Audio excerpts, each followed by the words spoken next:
Hey yo, if uh, if you if if you haven't seen Spider-Man, go watch it. It's real good. Boy, look at this, gross looking. Look at that. He's staring into your soul.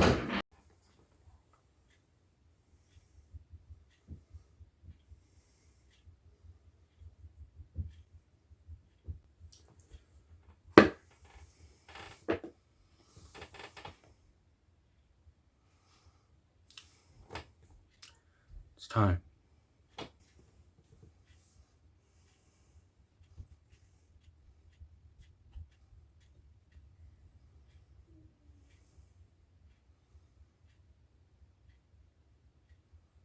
Are you happy, Micah? Because it's time for the Spider-Man video.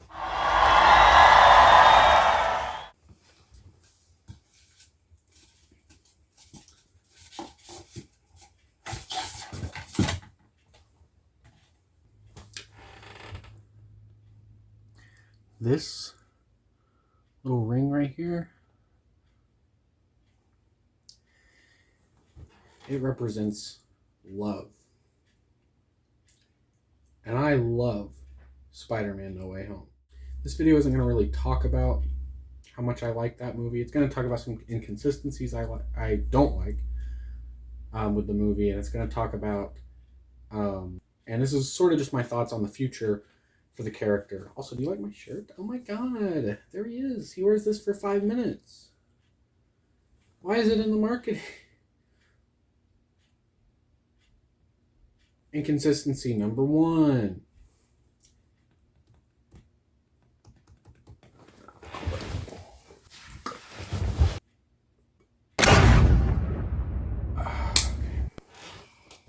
Inconsistency number 1.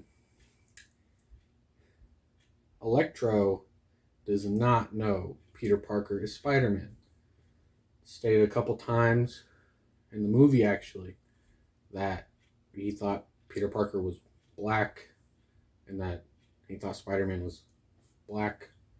And if he knew that it was Peter Parker, not gonna know that. So he shouldn't know. He shouldn't have showed up. Lore-wise, I like that he showed up. I like this take on the character. Inconsistency number 2. Venom. Eddie Brock does not know Spider-Man. He shouldn't have showed up. Also, the symbiote should not have been there. It should have all went back. That's how it works. What the heck? What?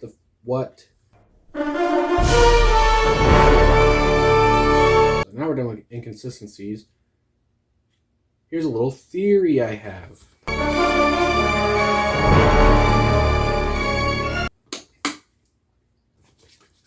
People have replaced their memory of Peter Parker with their memory of Spider-Man.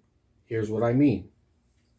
If you only knew Peter Parker's face and not his name, you replaced his face with Spider-Man's mask. Now, it's a little confusing sometimes because then people would still remember him as having gone to high school, so maybe there's a but in there. But here's why I say that.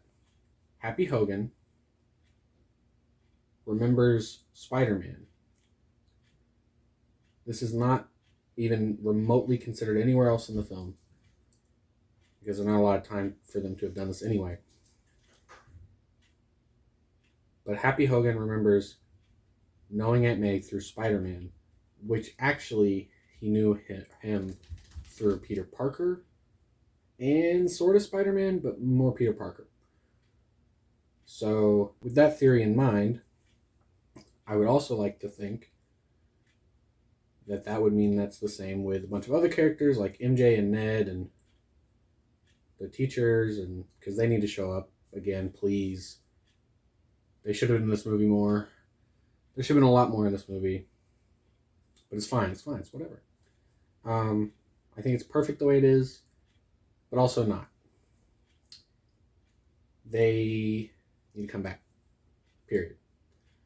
But they can put this Peter Parker's replaced with Spider-Man in everyone's minds thing into use by having Ned and MJ still have his number, or having an idea I had was have Daredevil, who he's pretty smart, figure out that he met Spider-Man, he met Spider-Man's aunt, his like kind of friend thing, and went in his apartment, but never once met Spider-Man's face. And Daredevil, being the person he is, would deduce that doesn't make any sense and go confront Spider-Man about it. I think that would be really cool. Not necessarily the best way to do it, but I think that the next movie should have Daredevil in it. Because that seems to be where they're taking Spider-Man, is to a more street level sort of character. So hopefully that pans out. So on to what I think about the future, to segue from the other thing. What I think about the future of where Spider-Man as a character is going. Not necessarily Tom Holland, but just all of it together.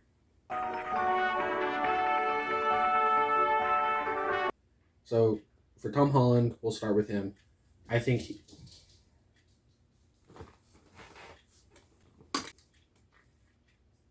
so with Tom Holland, I think they should go in a more street level thing. I think they should maybe even set up the next villain in this new animated thing that's coming out on Disney Plus. That's going to be awesome if it's not terrible. But maybe don't set them up there, because that might be a little stupid. It just sort of depends. You could set up something in that, but maybe not the villain. But the villain should be something street level, like Chameleon or Kingpin or something like that, where it's a big threat, but it's not like the multiverse is going to explode, sort of thing. So that's where I think he should go. I think they should go two ways with this. Either have him try and talk to MJ, and Ned gets angry because maybe they set up something where he likes her or whatever. And so it's sort of a battle between them, and no one finds out that he's Spider-Man, except for maybe Ned does. Maybe don't make Ned the villain per se, but make him an antagonist. Sort of like Harry is in the old Spider-Man movies, where he's sort of after MJ, and it's sort of like a antagonist thing, but it's not really a real thing. The second way I think they should go with him is he doesn't talk to MJ. Maybe MJ's in the movie and Ned's in the movie, but they're not really anything. Maybe there's something with Spider-Man. They are friends with Spider-Man, but they're not friends with Peter Parker. That's where I think they should go, and have him have to deal with that. Or maybe they're not in the movie at all, and he starts with Gwen Stacy or Betty Brant or any number of characters. Liz again, whatever. Andrew Garfield needs to be getting a 3. Get him a 3. Give him a 3. He needs to sort of go back to his universe, and it can take place in two different ways. It takes place after No Way Home, and he goes back to his universe and tries to start anew. Like, he's sort of realized, he needs to be more like this instead of like where he was headed, where it was not really fighting, or when he does fight, it's like he just kills everybody, sort of a thing. Either take place after that and he sort of rehabilitates himself, or the more interesting one is have it take place before No Way Home, and it's the last thing that he would ever want to do, which is accidentally kill someone, and then he immediately gets sucked into the MCU after that. And it's like, so that's where he goes, is to help and realize for himself that he shouldn't have done that. That's a little much because there's not a lot of character development in No Way Home for either of them really. It's way more for Andrew, but it's still not a whole lot. But that's where I think that his character should go. Give him that movie, maybe put him in the Venom movie, and then another multiverse movie with everybody, like a Secret Wars or something. Tobey Maguire, again, two ways his can go. Give him a Spider-Man 4 that just takes place after No Way Home or before No Way Home. It doesn't really matter. And it just sort of is another Spider-Man movie and it doesn't really have anything to do with anything. And then have him show up again in a multiverse movie later down the line, like Secret Wars or whatever, wherever Andrew would show up again. Or, and this is a much more interesting one, not necessarily the one I want, because I think that this character should be showing up with Tom Holland in that universe, do him for real. But if you wanted to give him a little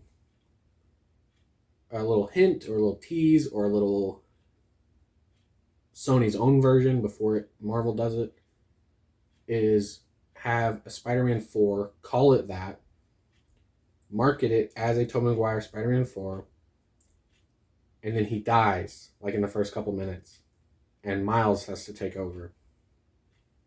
And that's the movie, is his movie is Spider-Man 4.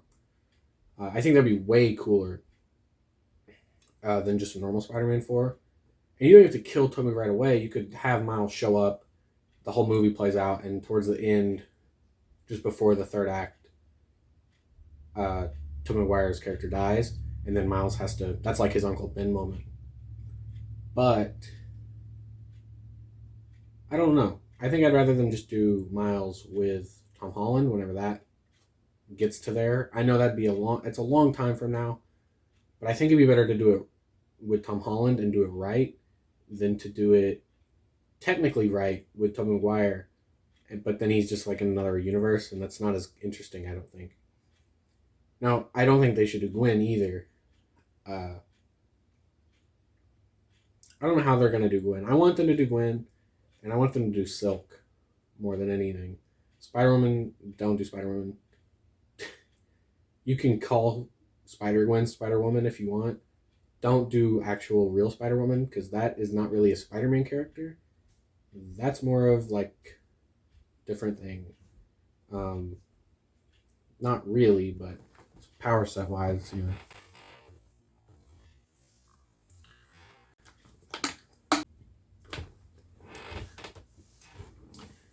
Now, I waited a little bit to do this video for a lot of reasons, but one of those reasons is because I wanted to see if any news came out about the future of the movies before I did this video. And it did. Venom 3 is in production. Spider-Man 4 with Tom Holland is in production. And so we know we're getting those. But and that came out like right after the movie did. But what came out a couple of days later, and like pretty recently, is the Venom 3 movie is going to be a multiverse movie in which he fights Spider-Man at some point. Now, we don't know which Spider-Man, and it might even be their own version. But I'm hoping it's Andrew Garfield. And before we get Venom 3, or after, we get Amazing Spider-Man 3. That would be how I would do it. We know we're getting a Spider-Man 4 with Tom Holland, and most certainly we're getting a movie with him in it, like an Avengers movie or whatever. So that's exciting. Don't know how they're going to do it or where they're going to put him. I honestly, seriously thought he was going to be in the Hawkeye show, the finale. Weird that didn't happen. There was a lot of stuff in that finale, though, so I don't know how they would have done it. That show's not very good. Don't watch it. It's not worth it, really. Unless you just really like Kate Bishop or Hawkeye. It's not really a big deal. Yeah. Anyway, before you go, a couple things. If you watch my videos and see that I live stream sometimes, but you're like, when does he do that? Go follow my Instagram. It's down in the description or in the pinned comment, whichever one I remember to do. And it'll always be there from now on in the description. I announce stuff there. I post some stupid, funny stuff on there sometimes. It's not actually funny, but it's just stupid enough to kind of be funny sometimes. So maybe check that out. I'm gonna stream probably Monday or Tuesday before we go back to school, and I'm gonna be streaming Mario Maker 2. I looked over because that's where my Switch is, right over there, behind the camera. I'll be streaming Mario Maker 2. I'll be doing 2 things in that video, and I'll talk about that more during the live stream. And then after that, we'll see what happens. My next video will be in 2 weeks. I promise this time for real. I'm going to do bi-weekly videos. It's going to be, next one is a mystery, and the one after that is not a mystery. I'm saying mystery because I don't know what they are yet. But we'll see. I'll see. Have a good day. Oh, thanks for the light. It's so bright. Oh my god. Look at what this looks like without the light on. This is crazy. So, like, it even gets rid of the glare a little bit. Well, I also have the camera down a little bit more. Pretty awesome. Anyway, I'll catch you later.